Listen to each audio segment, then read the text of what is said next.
Ni pore. Honda S2000. Ini bagi siapa yang tengok Too Fast Too Furious yang kedua tu, yang apa, Yuki yang awet Jepun pakai tu, warna pink. Ni ada. Ini pun rare kat aku sekarang. Ada orang iklan 2,000 lebih tapi kena beli cash lah kan. Tapi ini memang dia akan jadi living legend juga. Even sekarang pun dah living legend juga. Tapi ni lawa pusing sikit tengok dalam dia. Oh, baik lah ni lah Boleh pusing belakang tak? Ke tak boleh pusing belakang? Confused juga aku, takut kena marah nanti masuk kawasan orang.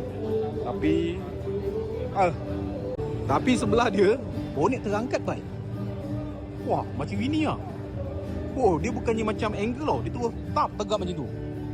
Oh, ini Toretto kan? Toretto. Oh, baik lah Ini Thailand ke? Bangkok kot lah. BKK di Bangkok lah. Dodge Charger. Thailand betul tu. Thailand punya build memang denyut lah Ini Toretto tengok pun Toretto nangis lah.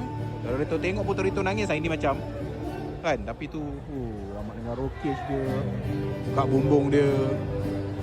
Impian, semua ni impian. Guru, hentikan guru.